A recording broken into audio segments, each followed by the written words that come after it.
So hi mga madi, good morning. So may i-share pala ako ngayon mga madi. Basta mag-share lang talaga ako. At magtagalog na lang din ako kasi yung Bisaya nakakaintindi naman ng Tagalog yung Bisaya. Tsaka yung salita ko mabilisan lang itong mga madi kasi mapu-full storage ako kaya kailangan ko talaga siya mabilisan lang. Tapos mag-share ako mga madi para to sa mga nakaka-relate or sa iba na yung mahilig mag-ganon, ganyan. Basta mag-share lang talaga ako mga madi kasi hindi talaga biro. Yung mga ganon na i-share ko sa inyo mga madi na sana ma-inspire din kayo, makuhaan nyo ng lesson, makuhaan nyo ng idea or ano basta. So ito yung i-share ko mga madi tungkol to sa depression, anxiety at saka stress.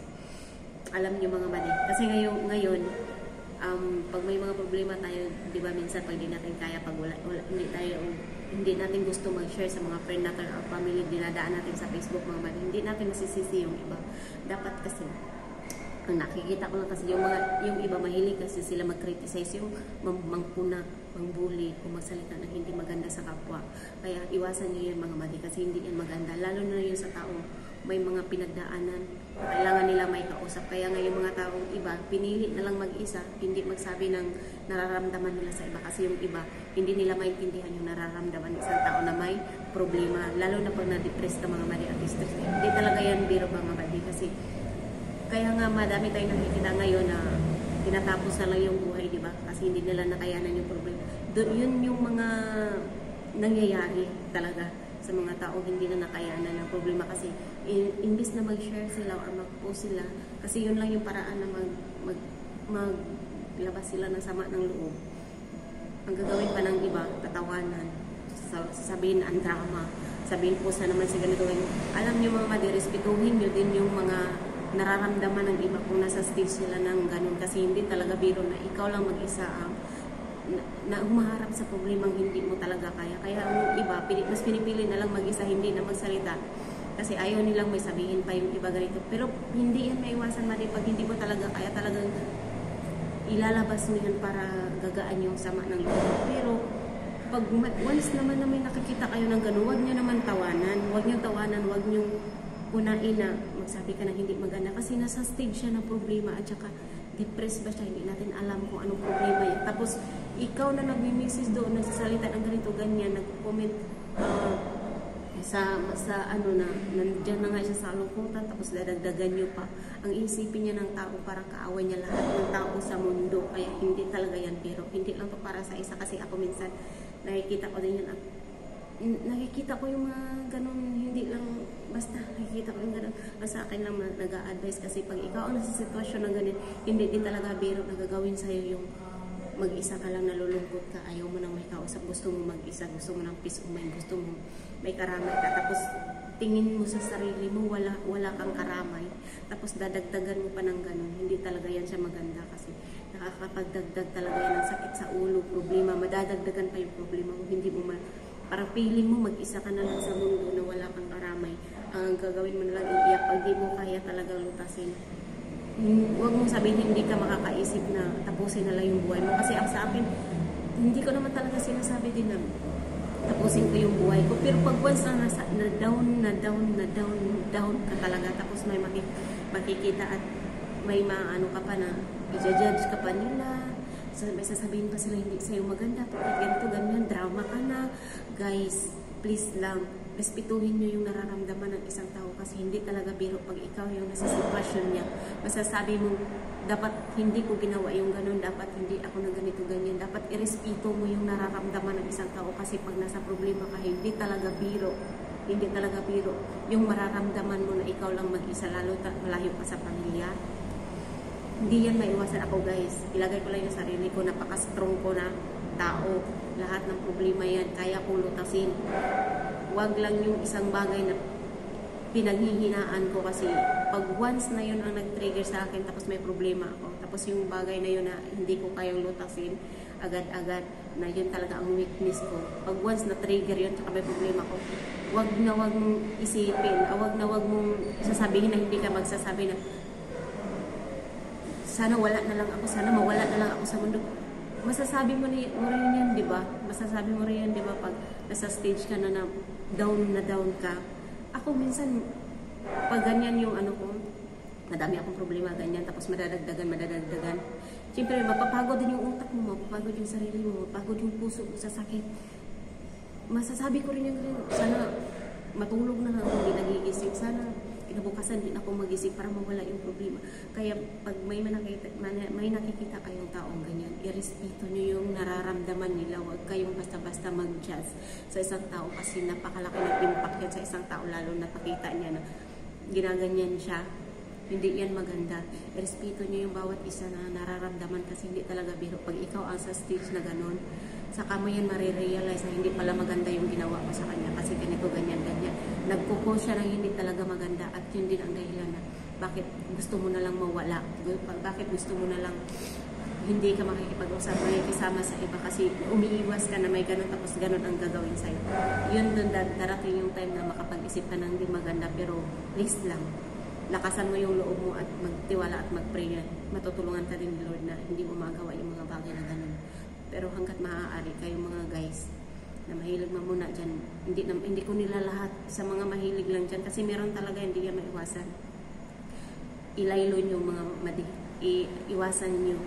Irespeto nyo yung nararamdaman ng isa kasi hindi talaga biro sa akin yan mangyayari. Kasi hindi ko rin naman din maiwasan kaya minsan nag-share din ako ng mga relate ako sa mga or yung experience ko. Kasi ang iba hindi nila iniisip, hindi sila aware, hindi nila iniisip na yung ginagawa nila nakakasakit na pala sa iba. Ngayon okay yung sitwasyon mo, ako hindi. Sa time na down ako, sinasabihan ako, ay ganito pag ako ganyan, ang dami kong marinig, ang dami kong maano na kung ako sa sitwasyon na ganyan, dapat ganito, ganyan, ang gagawin ko ganyan. Siyempre, ikaw mismo ang nasa sitwasyon, alam mo yung anong gagawin. Pero pag minsan marinig mo yan sa isang tao ng mga ganyan, sabi, pag ako ganito, ganyan, ganyan ang gawin ko. Siyempre, pakinggan mo yung sarili mo, huwag yung iba. Kasi ikaw mismo ang nakakaalam sa sarili mo. Kaya pagdating sa time na yun, hindi naman lahat ng oras ikaw down ka. Pagdating sa time na babaliktad na yung sitwasyon. Pag siya na naman ang malagay sa sitwasyon, dun niya ma-realize yung sitwasyon mo na napagdaanan mo dati sa time na siya hindi. At mailagay siya sa sitwasyon na yun, sa kanya ma-realize na naintindihan ko yung sitwasyon niya dati. Dapat hindi ako nagbitaw ng ganito. Kasi pag ikaw ang nasa sitwasyon na gano'n, hindi talaga madali. Saka mo ma-realize na dapat pala hindi ako ganito, ganyan. Kasi nung time na yun, wala ka pa sa sitwasyon ko. Nung time na yun, wala ka pa sa sitwasyon niya.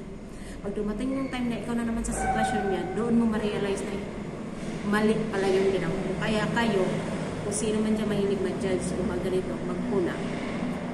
Iwas-iwasan yung mga balik. Hindi lahat ng oras, hindi lahat ng panahon ay dyan ka nakalagay sa sitwasyon mo ngayon. Kung okay ka ngayon, iikot ang mundo. Pag nasubukan mo yung sitwasyon na hindi maganda, doon mo ma-realize at huli na ang pagsisisi mo na nakabitaw ka na ng sila. Dapat hindi ko ito ginawa. Sana hindi ako na ganito. Kasi guys, isipin nyo lagi yung mabuti. Huwag nyo isipin lagi yung mahilig kayo mag-judge. Wala talaga maganda yung maidulot yan. Nakakapagbigay yan ng sakit ng ulo at problema sa isang tao. Lalo na nasa time na down siya. Kaya ako, sinasabi ko talaga sa inyo, huwag kayong mag-judge. Huwag kayong mag-ano sa mga tao na nasa taas siya ngayon. Dapat may isabi ka kasi nasa taas siya. Ay, ganito, ganyan. Ang yabang naman, ganito, ganyan. Huwag kayong magsabi ng ganun. Kasi hindi nyo alam bago siya nailagay sa sitwasyon na kung ano yung pinagdaanan niya.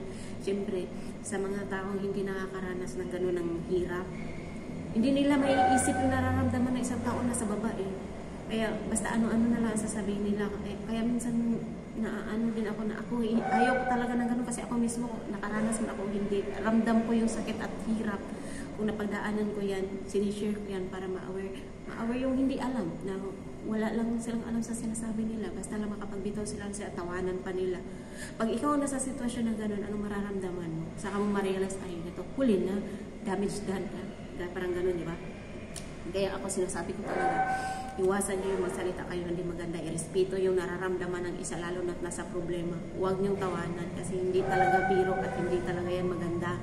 Na hindi ka makakapagbigay ng peace of mind sa isang tao. Nakakapagbigay ka ng mas makakapag-isip siya ng hindi maganda. Iwasan nyo yan mga guys. Huwag nyong isipin yung ay, naging masaya ka dahil nandiyan sa ano. Pag darating yung panahon na ikaw ang malagay sa sitwasyon, saka mo ma-realize anong maisip mo sa sarili mo.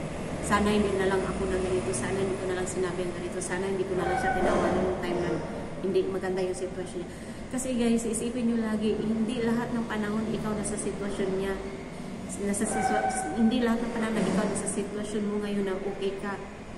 Iikot ang mundo guys. Paano mo maharap yung problema mo? Wala ka nang wala ka nang masabi. Yung tahimik ka na lang kasi yung time na okay ka siya hindi. Kung ano-ano lang sinasabi mo, anong sinasabi mo sa kanya, syempre nakakasama ng loob. Kaya iwasan nyo talaga yun mga madi. Yung magsasalita kayo nakakasakit sa kapwa. At yung mainggit, iwasan nyo yun din yan. Gawin yung inspirasyon, huwag nyo gawing inggit. Kasi pangit yan, magdulot yan hindi maganda sa isip nyo. Basta iwasan nyo talaga yan. Irespeto yung nararamdaman ng isa. Guys, ang depression, stress, anxiety, hindi talaga biro yan. Kahit gaano ka pa-stroke, pag once na down ka, kahit malaki pa yung paniniwala mo, pag hindi mo yan, matulungan yung sarili mo, kahit gaano ka pa dyan ka, motivation sa mga sinasabi mo sa ibang tao. Pag once na lugmok ka, at feeling mo, ikaw lang mag-isa. Hindi lahat ng bagay na ganun ka, strong ka, hindi ka makakaramdam ng hina. Makakaramdam ka once na iiyak na yung isang tao, napakahalaga yun. Kaya huwag na huwag nyo talaga yung paabutin na maganyan ang mararamdaman ng isang tao. Ingatan nyo yung bibig nyo kasi hindi lahat ng panahon nandyan ka sa sitwasyon na okay ka. Ingatan nyo yung mga bagay-bagay na makakasakit ka ng kapwa kasi hindi talaga yan maganda. Hindi talaga yan maganda. Kaya ako talaga sa sarili ko, alam ko yung pangit, iniiwasan ko talaga yan. Kasi alam ko sa sarili ko ang sakit. Alam ko talaga yun. Kaya iniiwasan ko. Ang sa akin lang, nag-share lang ako. Ganyan na sa inyo na yun, kung mainis kayo or ano, basta ako nagsabi lang ako ng totoo. Kasi hindi talaga yan biro. Marami ako nakikita na iiyak sa ano, kailangan ng kausap. Yung taong kailangan ng kausap ka na sa problema, respetuhin nyo yung nararamdaman nila. Huwag nyo dagdagan pa. Kasi makakaramdam siya ng ano niya, makakaramdam siya sa sarili niya na nag-iisa lang siya. Yung kailangan mo nang kausap, tapos ganyan pa sabihin, respeto mo, pakinggan mo, huwag mo sabihin na hindi maganda kasi kailangan niya ng kausap at makikinig sa kanya. Kahit hindi wala ka masasabihin, makinig ka lang, nakakatulong yan. Huwag ka lang magsabi na hindi maganda. Yun lang. Kasi, yun nga, tandaan niyo. Hindi lahat ng oras. Kung okay yung sitwasyon mo, hindi lahat ng oras nandyan ka lagi. Makakaranas ka ng di rin maganda. At least, hindi ka makakasakit ng tao. Yung iba kasi wala lang.